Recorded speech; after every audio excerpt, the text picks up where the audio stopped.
ভাইয়ের রক্তে রাঙানো 21শে ফেব্রুয়ারি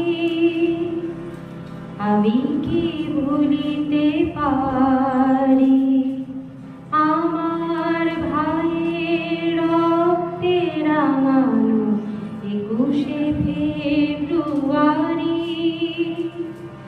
আমি কি ভুলিতে পারি।